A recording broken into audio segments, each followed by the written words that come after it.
welcome to ILTV's Evening Update. I'm Aaron Porras here with the latest news from Israel. Gideon Sa'ar has just announced that he's returning to politics in a speech earlier tonight at Likud's headquarters in the northern city of Akel. Sa'ar is seen as a rising star in the Likud party, who's previously served as both interior and education minister, but left politics in 2014 to spend more time with his family. Although new elections aren't scheduled until November 2019, the Likud primaries are set to begin half a year earlier. Currently, Prime Minister Benjamin Netanyahu is under 2 criminal investigations for corruption, seriously jeopardizing his ability to deliver in the next Likud primaries and possibly in the general election. Even though Sa'ar has been absent from the political arena for the last 2 years, a Channel 2 opinion poll determined that he was the most popular Likudnik to replace Netanyahu should he resign over the ongoing corruption probes against him. In the same poll, Sa'ar was found to have been as equally popular as Jewish Home Leader Naftali Bennett. However, both candidates trailed by 7 points behind Yesh Atid chairman Yair Lapid. Former IDF Chiefs of Staff have created a new social movement. The movement, called Pnima, or Inwards, aims to heal rifts within Israeli society. The group is founded by Benny Gantz and Gabi Ashkenazi, both of whom at one point served as IDF Chief of Staff, alongside former Yesh Atid Education Minister Shai Piron. Both Ashkenazi and Gantz have long been suspected of trying to break into politics, but have stressed that Pnima was not a political party. During a press conference, Ashkenazi was quoted as saying that, quote, "Not everything has to be political." Ashkenazi later added, "I don't think politics is the only way to do things." Gantz went on to say that the divisions of Israeli society must be dealt with. He then went on to criticize the current government, saying, "The political leadership in the state of Israel has not succeeded in meeting this challenge of unifying the various divisions within Israeli society." Neo-Nazi threats in northern Sweden have forced a Jewish community association to close 7 years after opening. The community center in question is located in the town of Umeå and has been repeatedly vandalized with swastikas and threatening messages such as, quote, "We know where you live," end quote.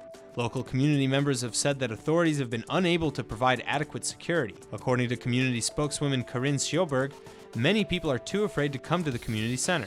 Sjöberg told the BBC that, quote, "Our kids go to ordinary school, so members started to feel they didn't want to bring their children." She went on to say that, "My mother and father are Holocaust survivors, so this is not okay. Enough is enough." It was like stepping into their shoes in the 1930s. After 13 years in operation, the Temple Mount Sifting project may be looking at a dead end in the road as the Ir David Foundation pulls its funding. According to the Sifting project, the incredible and important work they're doing is on the verge of closure, since in the absence of funding, they won't be able to continue searching for archaeological fragments.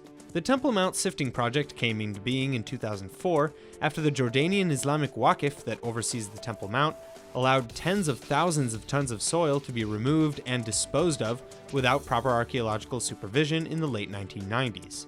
To date, the project claims to have gone through 70% of that soil. Literally hundreds of thousands of volunteers from all over the world have come to participate in the project, and tens of thousands of artifacts have already been found. Artifacts such as coins, clay fragments, tiles, figurines, seals and seal impressions, and even bone. According to the Temple Mount Sifting project, quote, "The Ir David Foundation halted the sifting a fortnight ago, and we cannot continue our relationship with them. We will not resume the sifting until the publication of research on the finds that we've already recovered has been fully funded and completed. We do plan to do so later on, and we are aiming to have it under the auspices of the state," end quote. Today, Israeli and European officials signed a joint declaration to construct the world's largest underwater gas pipeline. The pipeline is estimated to cost between $6 to $7 billion and involves constructing a privately funded 2,200-kilometer deep sea pipeline connecting Israeli and Cypriot gas to Greek and Italian markets. At a press conference earlier today in Tel Aviv, Energy and Water Minister Yuval Steinitz said that this is the beginning of our wonderful friendship between 4 Mediterranean countries: Israel, Cyprus, Greece, and Italy. Currently, most of Europe gets their gas from reservoirs in Russia and the North Sea. However, the latter is believed to soon be depleted.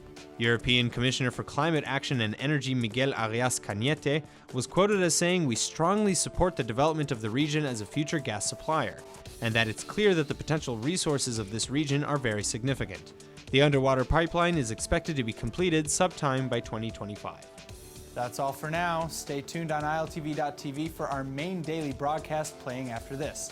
I'm Aaron Porras, and see you next time with our morning briefing from Israel at 8 a.m. Eastern Time.